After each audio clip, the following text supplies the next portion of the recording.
सबसे पहला साधन है नाम जप। जितना अधिक नाम जप करोगे उतना ही आपके हृदय की मलिनता नष्ट होगी। जो निर्मल सिद्ध संत हैं वो भी निरंतर नाम जप करते रहते हैं। साधन नाम सम नहीं आन, नाम के बराबर कोई साधना नहीं है। नाम में मन नहीं लगता, ना लगे आप जपते रहिए, फिर इसका प्रभाव देख लीजिए।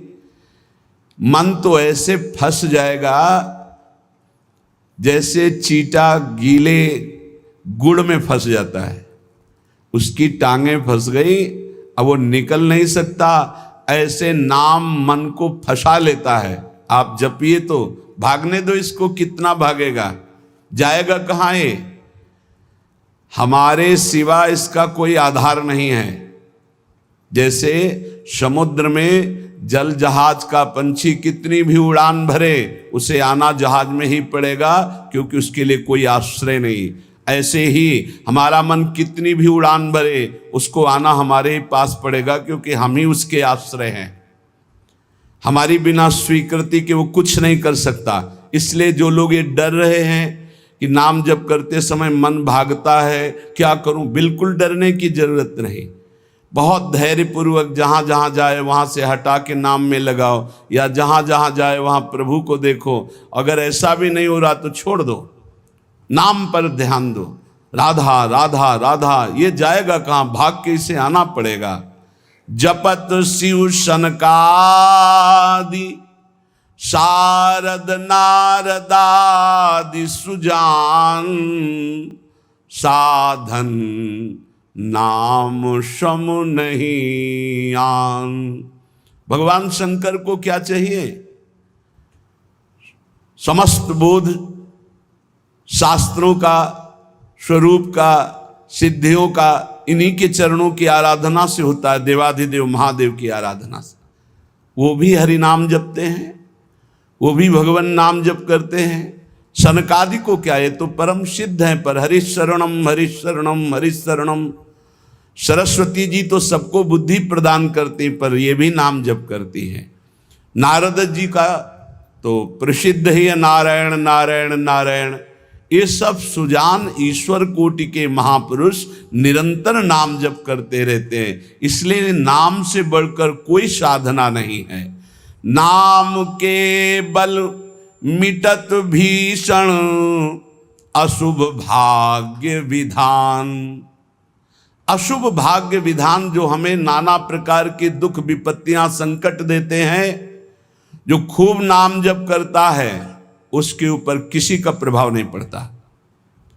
विपत्तियां, अशुभ विनायक, भूत प्रेत पिशाच यक्ष राक्षस, किसी की ताकत नहीं।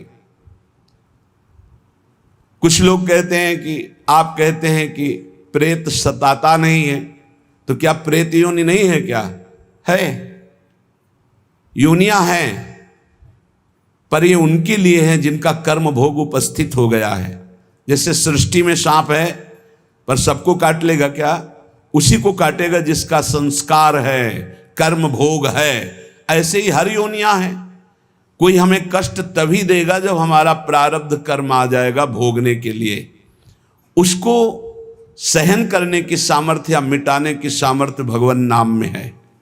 विश्वास कीजिए, राधा वल्लभ भजत भज भली भली सब होए, जीते विनायक शुभ अशुभ विघ्न करे नहीं कोई। विघ्न करे नहीं कोई, डरे कलिकाल कष्ट भय, हरे सकल संताप हरस हरि नाम जपत जय। जिसके मुख में नाम चलता रहता है, जो अशुभ प्रारब्ध है वो भी बहुत क्षीण होकर प्राप्त होता है। जैसे हमने कई बार सत्संग में सुनाया कि काशी में एक बहुत नाम जापक युगल उपासक रहते थे। पूज्य श्री मथुरा दास जी के श्रीमुख से सुना। वो कभी विश्वनाथ जी के दर्शन करने नहीं जाते थे, समय ही नहीं था। जो उपासक एकांतिक भजनानंदी है उसको समय ही नहीं होता, अपने ठाकुर सेवा, अपनी दिनचर्या, तो उनको कभी ऐसा महसूस भी नहीं होता कि हम प्रभु से अलग है, क्योंकि प्रभु के नाम रूप लीला धाम में हर समय चित्त जुड़ा रहता है। तो काशी विश्वनाथ जी की जो सेवा के प्रधान थे वो बहुत बड़े ज्योतिषाचार्य थे। उनके मन में एक जलन हुई कि ये काशी में रहकर विश्वेश्वर विश्वनाथ के दर्शन करने नहीं आते और बड़े वैष्णव हैं, भगत हैं। तो वो समय के अनुसार तत्काल विचार करते थे। तो विचार किया उनके जीवन के विषय में, तो लिखा था कि परसों म्लेच्छ सेना आएगी और उनका सर्वनाश कर देगी। तो उनका हाँ, विश्वनाथ जी के दर्शन न करने से अशुभों का नाश नहीं होता, जरूर इनको अशुभ भोगना पड़ेगा। और वो नाम जापक थे, उनका प्रारब्ध था, उन्होंने ज्योतिष के द्वारा विचारा। और परसों गए, जब वहां गए तो पूछा कि वो भगत जी कहाँ? बोले स्नान कर रहे हैं। बोले मध्याह्न में स्नान? बोले ये तो पता नहीं, पर स्नान कर रहे हैं। स्नान करके आए तो उन्होंने कहा मेरी ज्योतिष आज तक कभी गलत नहीं हुई, भगवान विश्वनाथ जी के वरदान से मुझे ज्योतिष का ज्ञान है। और 12 बजे आपके पास म्लेच्छ सेना आनी चाहिए थी आज, और वो आपका विनाश करने, तो वो आई नहीं, इसका मतलब मेरी ज्योतिष झूठी हो गई। बोले नहीं, आपकी ज्योतिष झूठी नहीं हुई, म्लेच्छ सेना आई थी। बोले यहाँ तो सब यथावत है। बोले प्रगट में नहीं आई, मैं जब भोग पधराकर प्रिया प्रीतम का ध्यान कर रहा था, भोग का उसी समय म्लेच्छ सेना मेरे ध्यान में आई और सब कुछ विनाश किया। फिर मेरा ध्यान टूटा, तो हमने सोचा चलो प्रगट में न सही, भाव में तो आई, तो इसीलिए स्नान करने गए थे, अब भोग उसारेंगे ठाकुर जी का। ये है ठाकुर सेवा और नाम जप का प्रभाव कि अशुभों को भाव में मिटा दिया, स्वप्न में मिटा दिया, या थोड़ा बड़ा कष्ट दे के मिटा दिया। नाम के बल मिटत भीषण अशुभ भाग्य विधान। भीषण अशुभ भाग्य का विधान नाम जप से मिट जाता है।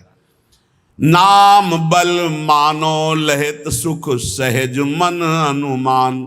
जैसा सुख चाहिए तुम्हें, जो सुख चाहिए तुम्हें, वो तुम्हें प्राप्त होगा, केवल नाम जब बढ़ाओ।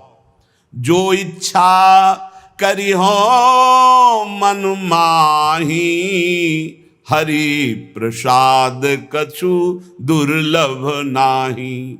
जैसे बाजार में आप जो चीज चाहो ले सकते हो, पर आपके पास रुपया होना चाहिए।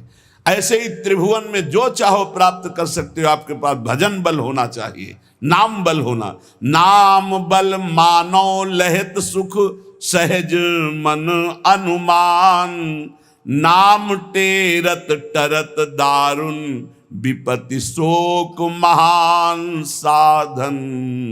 नाम श्रम नहीं आन। नाम के बराबर कोई साधना नहीं। जो मानो हर समय नाम रटता रहता है, तो मन के इच्छा के अनुसार उसको भोगों की प्राप्ति हो जाती है। भोगों की प्राप्ति ना चाहे तो भगवत साक्षात्कार हो जाता है। भगवत साक्षात्कार भी ना चाहे तो अद्भुत प्रेम प्रकट हो जाता है। नाम का प्रभाव। नाम टेरत टरत दारुण विपत्ति शोक महान। कोई कितनी भी विपत्ति शोक में हो, खूब नाम जप करो, देखो हर विपत्ति कोहरे की तरह नष्ट हो जाएगी।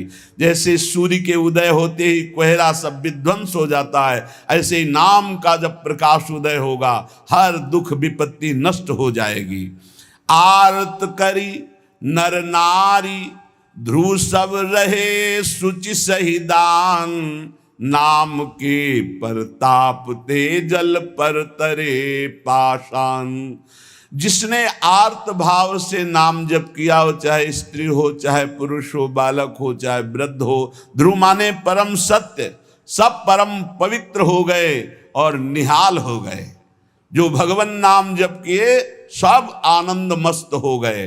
अरे नाम ले ले करके जब नल नील ऐसे पत्थर रखते थे तो वो डूबे नहीं। नाम का प्रभाव, नाम मुख से लेकर के रखते थे। ऐसा कोई न समझे कि पाषाण पे नाम लिख करके रखते, नाम उच्चारण करते, जय श्री राम, और पत्थर रख दिया तो तरा नहीं, क्योंकि मुनि का आशीर्वाद और नाम का प्रताप।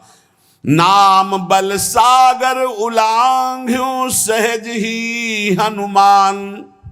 हनुमान जी महाराज भगवान के चरणों का चिंतन करते हुए जय श्री राम पूरे समुद्र को लांघ गए।